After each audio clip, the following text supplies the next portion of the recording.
कानपुर जाने के लिए वो जब स्टेशन पर आया तो बहुत देर तक उसने अपनी ट्रेन का इंतज़ार किया, लेकिन इंतज़ार ख़त्म होने के बाद में ट्रेन आ गई।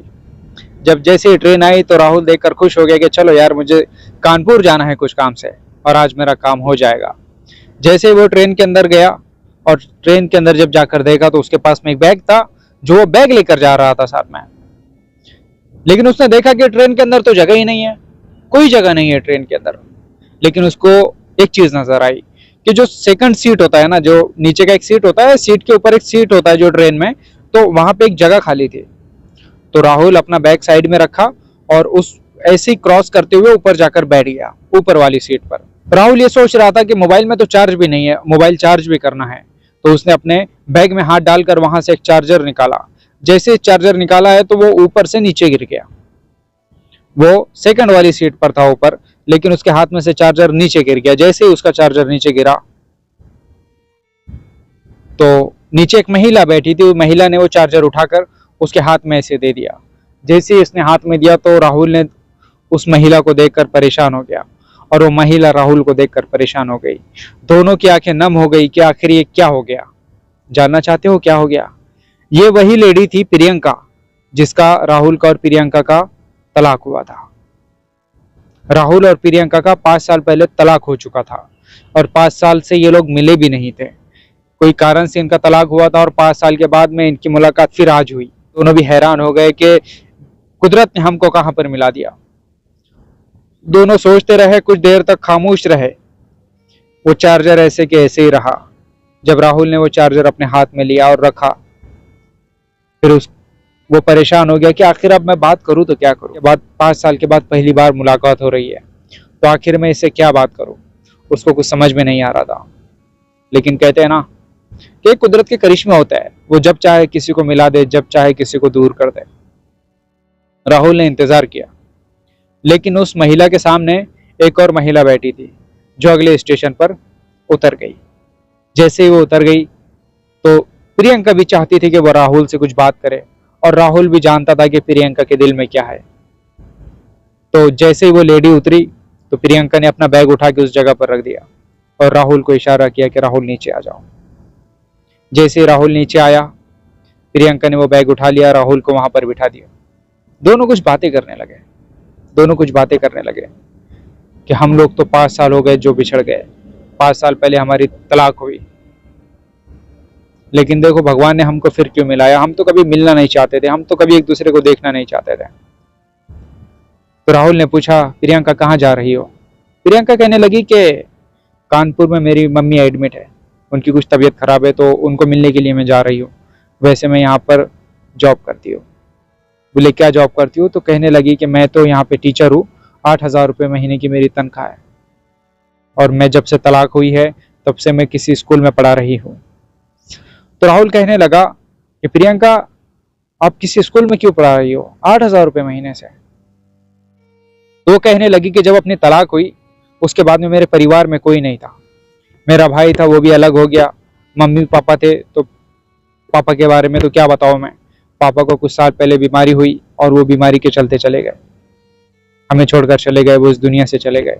परिवार में अब हम 3 ही लोग थे। भाई था, भाई की शादी हो गई, भाई अपनी लाइफ में बिजी हो गया।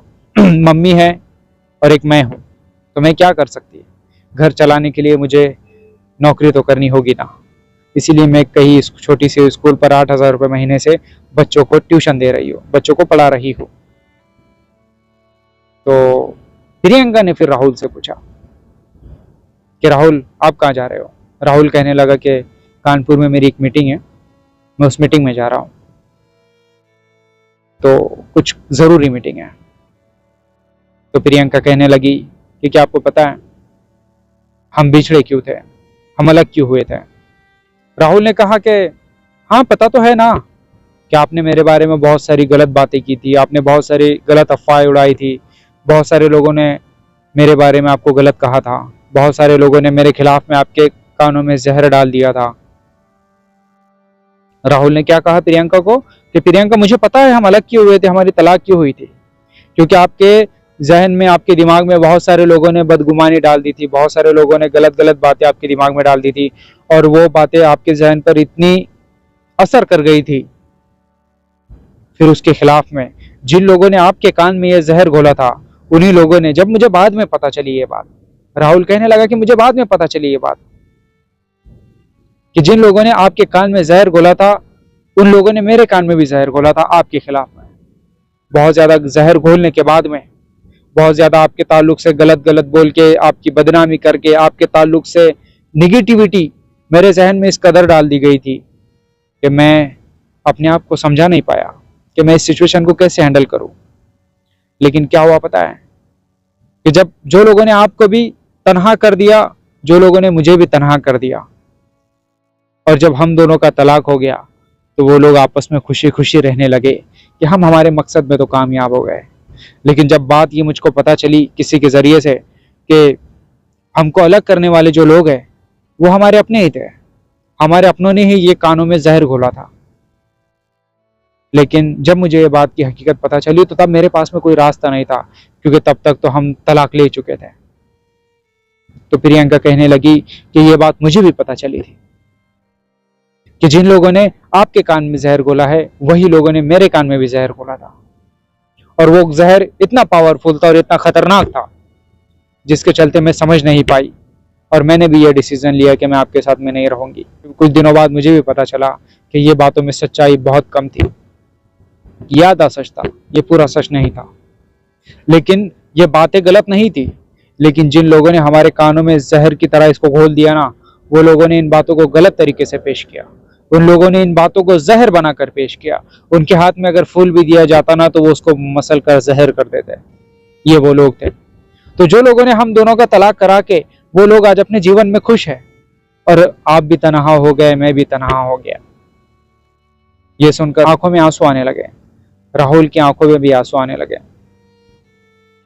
कुछ दूरी आने वाली थी कि कानपुर आ गया। ये बातें चलते चलते ही कानपुर आ गया। राहुल कहने लगा कि मेरा भी स्टेशन आ गया। प्रियंका कहने लगी कि मेरा भी स्टेशन आ गया। दोनों स्टेशन से उतर गए।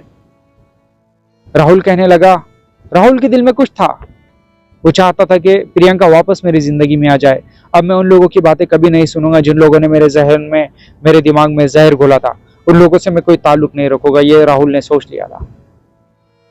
प्रियंका भी दिलो दिल में यही सोच रही थी कि मैं भी राहुल के साथ रहना चाहती हूँ, क्योंकि राहुल एक अच्छा इंसान है। भले ही लोगों ने उसके बारे में मुझे बहुत गलत गलत सुनाया, लोग चाहते यही थे कि हम दोनों जो अच्छे लोग हैं वो एक दूसरे से जुदा हो जाए। जो हम दोनों का रिश्ता है, जो हम दोनों की बॉन्डिंग है, ये एक दूसरे से टूट जाए। लोग चाहते ही यही थे। तो राहुल ने क्या किया, राहुल के मन में भी ये बात थी कि हम फिर से साथ में आए। प्रियंका के मन में भी ये बात थी कि हम फिर से साथ में आए। लेकिन कहते हैं ना, राहुल ने पूछा प्रियंका को कि प्रियंका वापस कब जाओगी आप?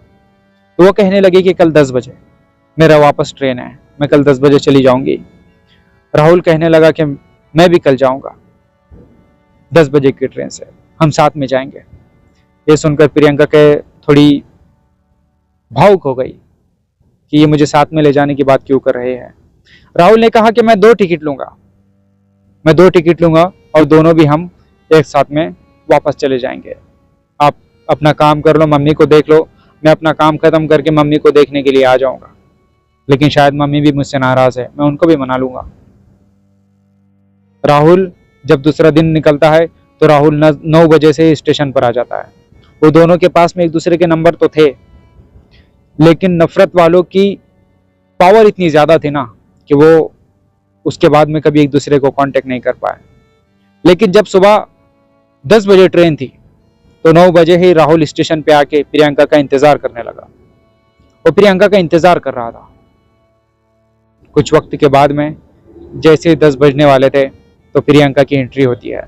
राहुल जैसे प्रियंका को देखता है तो प्रियंका खुश हो जाती है कि ये बंदा वाकई में मेरा इंतजार कर रहा है। राहुल कहने लगा कि मुझ में तो कोई बुराई नहीं है यार प्रियंका, सिर्फ लोगों ने मुझे गलत तरीके से पेश किया है, लोगों ने मुझे गलत तरीके से दर्शाया है, मैं गलत नहीं हूँ। प्रियंका कहने लगी मैं भी गलत नहीं हूँ, मुझे भी लोगों ने गलत तरीके से दर्शाया है, मुझे मेरा जो इमेज था वो गलत तरीके से पेश किया है। लेकिन चलो कोई बात नहीं, चलते हैं। दोनों आके वापस ट्रेन में बैठते हैं। दूसरे दिन जब वापस जाते हैं ऐसी बातें करते हैं, तो वो वादा करते हैं कि जब राहुल के पास में प्रियंका के खिलाफ बोलेगा ना तो राहुल उसको उसी वक्त उस घर से निकाल देगा।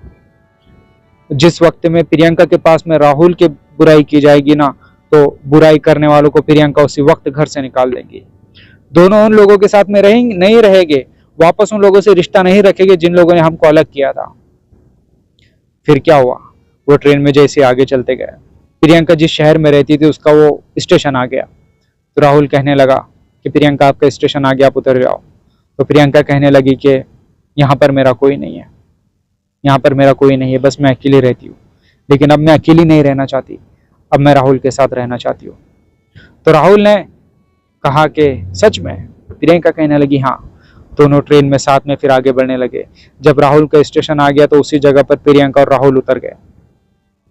और जब उतर गए, जब आगे बढ़े तो पास में एक स्कूल नजर आने लगा। तो राहुल ने कहा कि प्रियंका ये मेरा स्कूल है, आप तो तलाक लेने के बाद में किसी स्कूल में पढ़ा रही थी, लेकिन ये मेरा खुद का स्कूल है।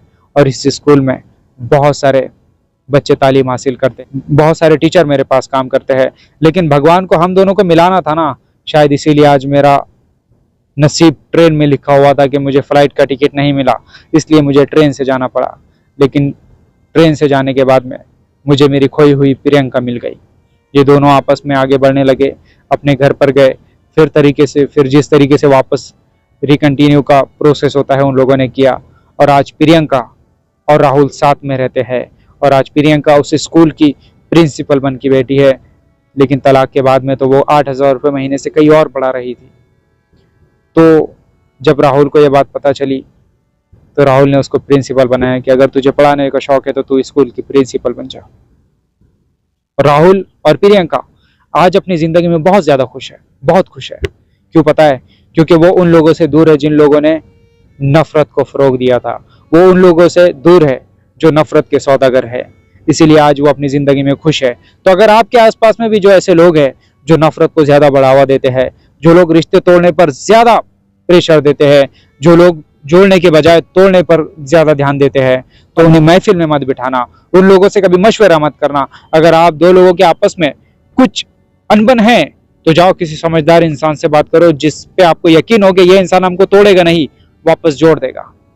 तो आपका जीवन अच्छा रहेगा और सफल रहेगा। वरना आपके इर्द गिर्द में कुछ ऐसे लोग होंगे जो आपके जीवन को बर्बाद कर देंगे। ऐसे ही जैसे 5 साल तक प्रियंका और राहुल दूर दूर थे, आपके साथ में भी ऐसा ही हो जाएगा। इसलिए नफरत करने वालों से दूर रहो, जलन हसद करने वालों से दूर रहो, या आपके रिश्तों को तोड़कर चकनाचूर कर देंगे। Thank you so much. यही मेरी कहानी थी। राहुल और प्रियंका अपनी जिंदगी में खुश है, मैं यहाँ अपनी जिंदगी में खुश हूँ, आप वहां अपनी जिंदगी में खुश है। तो थैंक यू सो मच। फिर मिलेंगे किसी और वीडियो में किसी और टॉपिक के साथ में। तब तक के लिए बाय बाय।